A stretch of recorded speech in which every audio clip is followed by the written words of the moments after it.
Ako si Sara Duterte. Tatakbo bilang Pangulo ng Pilipinas. Ako si Edgar Mejorada, taga Bohol, OFW sa bansang Spain. Susuportahan ko po si VP Sara sa kanyang kandidatura pagka-presidente sa 2028 election. Ito ngayon ang aking gawan ng reaksyon itong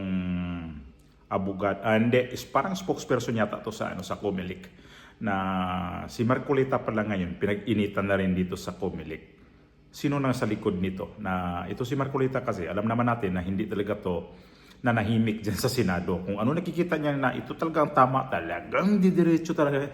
Wala siyang sinasanto dito sa ngayon sa mga senador na kapwa niya senador pala. Alam naman natin kung ilang buwan na itong bangayan nga ni Ping Lacson. At nailabas ko nga dito sa nauna ko pa mga vlog na bakit din lang sila mag-usap. Mukhang hindi ko nakikita dito na mag-ceasefire tong dalawa na to kasi hanggang ngayon sige pa rin ang kanilang patutsadahan. So itong balita na to na napanood ko na hinaharap ni Marcoleta, delikado ba siya dito na matanggal ba siya sa pagkasenador, makulong ba siya? Kasi may kaso pala siyang haharapin dito dahil di sa declare sa kanyang susi. Yung susi kasi ito yung ginastos nila nung sa eleksyon ba. At pinagdudahan ito si Senador Rodante Marcoleta na hindi nag-declare ng totoo kung sino yung mga nagdo-donate sa kanya ng mga pera para sa kanyang ginastos nung nakaraang kampanya. So ito ngayon yung bigyan din ng reaction.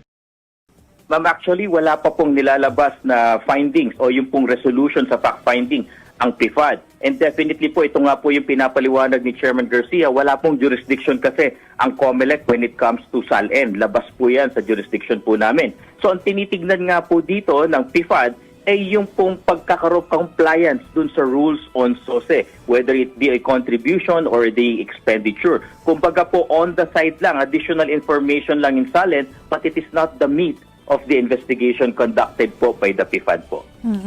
Pero ngayon ay na-refer na po yung reklamo po at sabi po nga ninyo na hindi nyo nga sakop yung sa SALN. So yung mga findings na hindi pa nga nailabas dun sa SOSE po, will they stand or are you gonna start from scratch? Ano po yung mangyayari? Hindi naman po from scratch. So ang titignan po natin dito, hiwalay po. Dahil po may sariling ebidensya, yung pong complaint ng grupo po nila Professor Araw, it will be evaluated and ultimately, kung sakali man, it will be subjected to a preliminary investigation based on the allegations and the evidence presented there po. At dun po dito po nga po, dahil ito'y talagang kaso na po, mabibigyan pong muli ng pagkakataon si Senator Marcoleta na magsumite ng kanyang answer dito po sa criminal complaint affidavit and at the same time, papayagan po siya makapag-present ng kanyang evidence dahil this time po talaga direktang allegation ng criminal violation po yung naisumite. Kung sakali pong mapatunayan na talagang may misdeclaration o talagang may paglabag sa campaign finance rules po, ano po ang magiging penalty o anong kakaharapin ng itong si Senator Marcoleta po under election laws?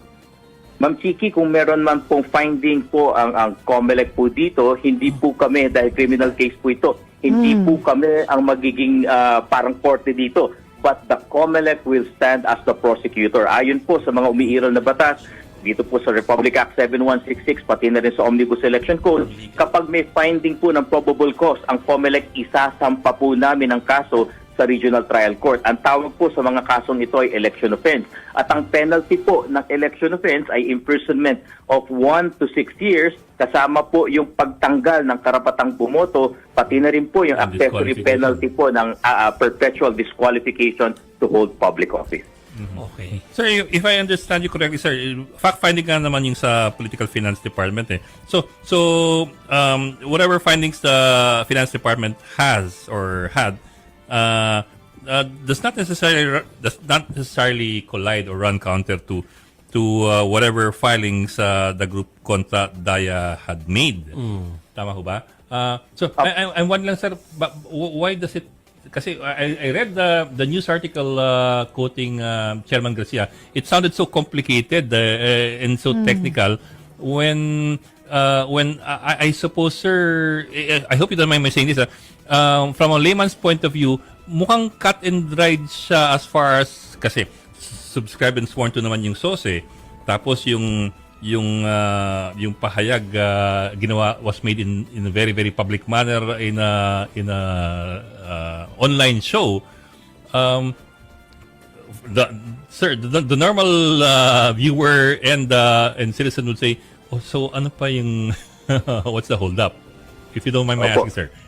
Opo, tama po Sir Ed. Alam nyo nga po talagang kailangan pong aralin na maigi ito. Gaya nga po na na-explain ni Chairman Garcia, hindi po ito simpleng determination lang ng fact. Meron pong kasama ng interpretation ng legal provision dito, pati na rin po yung legal defense na nilabas po niya. Kung titignan nyo po kasi, nasabi na rin po namin ito at naging public naman po yung dokumento, ang depensa po ni Senator Marcoleta, kahit nakapag-file na siya nung kanyang certificate of candidacy ng October, sometime between that period po, nung nakatanggap siya ng contribution and he is alleging na hindi pa siya kandidato. At medyo, ito po yung parte na talagang naging complicated, gaya nga po ng nasabi nyo. So, itong interview dito, halata naman na porkit na sobrang antay ka dito sa panggobyerno, yan ang mahirap ngayon. Pag sobrang antay ka, nakikita ka talagang antay na antay ka sa panggobyerno ni Bongbong Marcos, hanapan ka talaga ng butas nila dito kung ano talagang pwedeng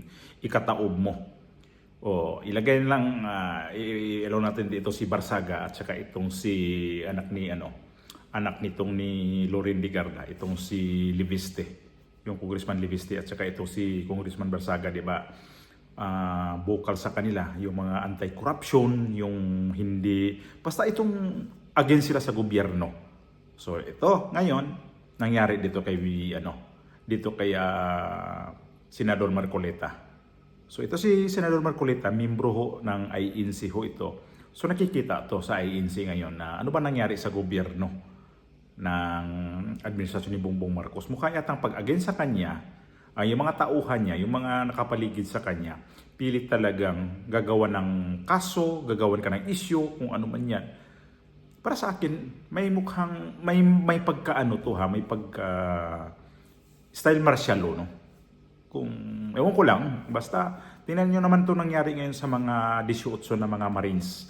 Pilit nila sinisiraan kung ano yung mga binabato ng mga istorya dito, kung isyo naghirap daw itong 18 na Marines kasi wala na silang kabuhayan ngayon, kaya ang ginawa nila ngayon ay lumabas dito sa dito sa issue na ngayon na ito nagmali-malit ang pera na sabi nga lang basura. So ang nangyari naman dito kay Marcoleta ngayon, mukhang itong impeachment ni BP Sara, sahamot-sari ang kanilang mga plano nito na talagang pagdating sa Senado na itong si Senador Marcoleta hindi makasali doon sa mga magdidebate ho doon. So, pili talaga nilang tanggalin si BP Sara. So, itong mga nakadikit sa kay BP Sara o kaya yung nakikita nila na hindi talaga to nila madala sa pananakot. So, kailan natin ang kaso yan?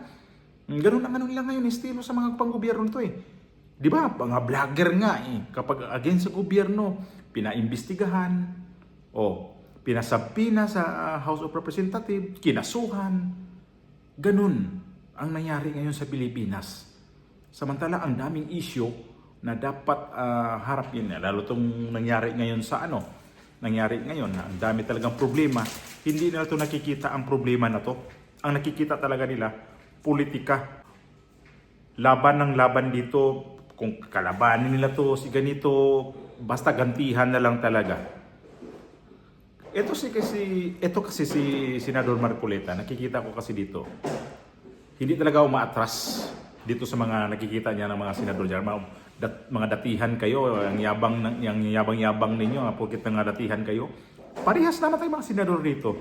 At isa pa nga, kung talagang yung ninyo, layunin ninyo diyan, kung isa lang, dapat kasi magkasundo-sundo. Pero iba talaga, mayroon talagang ititwist talaga nila dito. Nakikita ko ngayon, ito si Senador Marcoleta, pilit talaga nilang kakasuhan. At ano sabi? Makukulong ng ilang taon. At ang daming mga issue dapat talaga. Kaya lang, hindi nakikita sa gobyerno ngayon nga. Ano nangyari sa gobyerno ngayon? Puro na lang, pagsabihan nagsisinungaling daw, hindi daw totoo ang sinasabi. Ngayon, pag magsalita naman yung mga against sa kanya, pag sinabi na politika lang ho yan, tapos sabihin na, ay, what politika? Yan ang napapansin ko ngayon. So, itong panggobyerno ni Bongbong Marcos talaga, mula sa kanya pababa, magulo talaga ang mga tao. Di ko talaga nakikita dito na maganda ba ang itong pamumuno ni Bongbong Marcos dito sa kanyang panggobyerno kasi ang gulo na talaga. Pilit niya to si Marcolita na patahimikin kasi alam nila na lumalaban talaga. Hindi rin na nahimik si Senador Marcolita noong umupo talaga siya. Nilagay siya sa Senate Blue Ribbon Committee. Nakikita natin yun kung talagang nagtrabaho siya na ito yung gusto namin. Isa pa, siya kaagad-agad doon sa Senate Blue Ribbon Committee, ano nangyari? Tinanggal siya. Dahil dito sa mga issue, dito sa mga flood control na nandun na. Ang problema doon, nung humarap na si Gutesa, doon talaga siya pinag-initan. At ito na naman ngayon na 18 Marines na kasama ni Gutesa, ito na naman ang issue ngayon. At kailangan talaga nila daw na imbestigahan pa ng husto dito sa NBI. Ano ba nangyari sa NBI din? Yung binibigyan nila ng pera, hindi nila inimbestigahan. Pero itong mga 18 Marines na nagsasabi, yun ang iniimbestigahan nila. Siguro naman kung ang mga ahensya sa gobyerno ngayon, kung ano talaga nakikita na yung nagdadala ng pera, tapos binigay sa ganitong pangalan, dapat talaga imbestigahan ho yan. At ito yun, iharap itong mga 18 Marines. Kung sino talaga ang nagsabi ng totoo, bakit iniiwas talaga to? So ibig sabihin nito, sobrang politika. Nakakagigil na talaga. Ito, medyo tahimik ngayon ang impeachment kasi hindi pa naman to sila naghihiring talaga. Ito na nga, di ba? Sabi ko nga yung itong si Ridon, pilit niya nang ipatanggal tong dalawa kasi conflict of interest daw kasi itong dalawa na tong si Poa at saka itong si itong Monsayak, yan ang